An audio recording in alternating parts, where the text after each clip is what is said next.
Ito ho yung first order ho na inisyu agad ni Digong, and that's the executive order ho for the implementation ho ng sinasabing FOI. Ano ho to, mga bossing? Freedom of Information.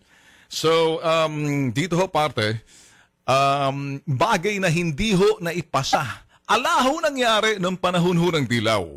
Ngayon, for the first time, ginawa ho ng talagang as expected na inaasahan ho ng taong bayan, mga boss, na ito hong FOI, hindi na ho ito pwedeng loko-lokohin ho yung mga kababayan ho natin. Isa yung dahilan kung bakit ho na talagang binasura ho yung the yellow bleeding hearts is because one of the things na hindi ho sila nagawa yun hong freedom of information.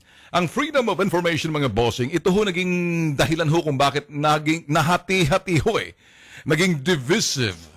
Natatanda niyo ho ba ng the other week na sinabi ho natin ang dahilan ho kung bakit dumami ho yung mga addictus at saka nagbebenta ho ng droga at saka dumami ho bilang ng mga drug lords and drug users is because of the dismissiveness, sinabi ho natin permissiveness as well as tolerance. So dito ho sa sinasabing dismissiveness or dismissive, permissive, and tolerance. Yung tolerance, mga bossing, ito ho yung mga dahilan kung bakit ho binaliwala ho kasi yung droga noon. Yung droga ho kasi ni isa hong palabra na lumabas ho sa bibig ho ni Pinoy na pagdedeklara ng giyera kontra droga, hindi ho nangyari. Ngayon, maliban ho sa pagiging dismissive, tolerant, and pagiging permissive, ito hong bagay na sasabihin ho natin. Ito hong FOI, naging malaking issue ho to Nahati ho yung bansa ho natin dito sa kagustuhan ho ng mamamayan na maipasa ho to, mga putok sa buhong mga kongresistang mga ngayon ay nagtalo na sa kabilang bakod. Ito naging divisive ho ito itong paghati-hati Naging dahilan ho para maggalit, maboyset si Juan de la Cruz.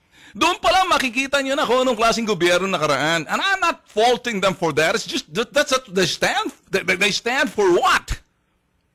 For divisiveness, tolerance, permissive, and dismissive. Those are the key words na pwede kong gamitin sa inyo And ito hong aking sinasabi, mga bossing, FOI.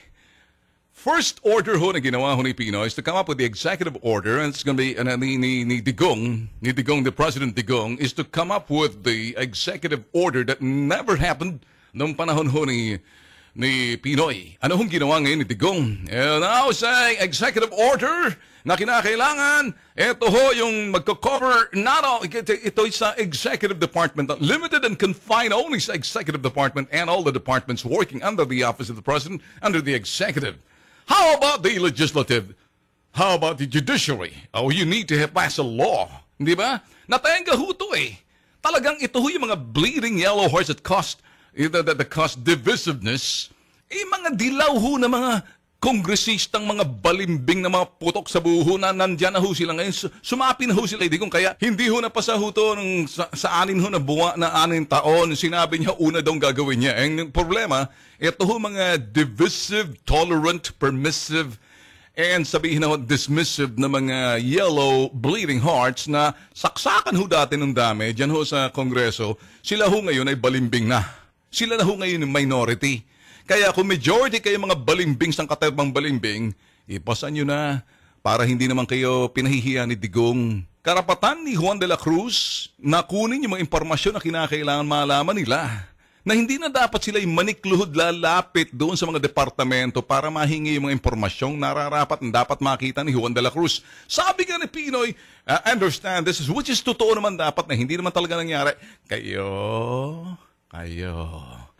ang boss po. Totoo yan, kaso hindi mo ginawa. Ang dami ho kasing mga sinasabing conditionalities. Conditionalities na ginawa ng mga bleeding yellow hearts congressmen and senators na mga liberal. Ngayon, ano ho yung mga dapat, ano bang saysay ng FOI?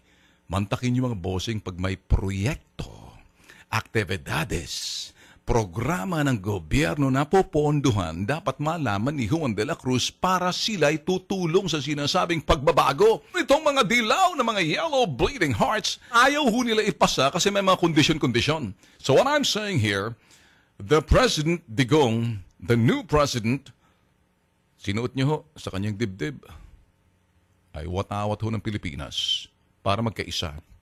Yung isang lalayas ng putok sa buho, pinanindigan ho. Yung yellow ribbon. Doon mo makikita, dalawang presidente magkaiba.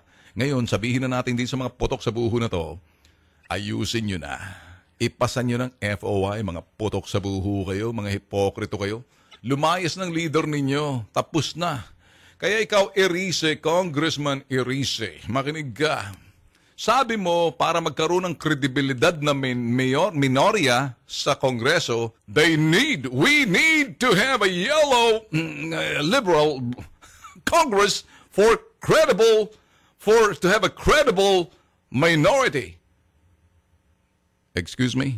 Alam mo bang ibig sabihin ng credible? Kapani-paniwala? Sa bibig mo pa lang, pagtalsik pa lang ng laway mo, wala na akong tiwala.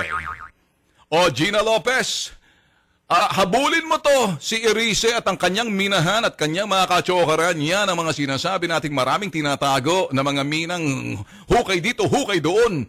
Yan ang sinasabing ways and means ng liberal, the yellow bleeding hearts. Para malaman mo, Gina Lopez, go after this guy. Maybe you can go after this guy, kanyang mga mining, mga open pit mining, abuso yan sa Mindanao. Yan ang sinasabing binabantayan at pagkatapos hindi na binibigyan ng permit. Oh, can you hear me, Erice? How can you be credible kung may tinatago kang baho? Now you're saying you're credible? Shut the F up! Ganun na lang gagawin mo. Alright? So you need to be a fiscalizer in Congress? Lusaw ng kulay ninyo eh. Unless kung meron mag-underground dyan. Yung mag-underground dyan na tumalon na sa kabila, pula na yung dugo ninyo. Iwasin nyo maging dilaw kasi baka may magka-jaundice yung iba dyan. Pantalyon Alvarez, gising! Baka kasi, pukaw na mo! Diha sa Kongreso, pukaw na mo! Gising na kayo dyan. Tindog na mo diha! Pagbangon na kayo dyan. Kasi, pag hindi kayo listo, baka mamaya, dilaw na lang bigla. Sus Maria Josep.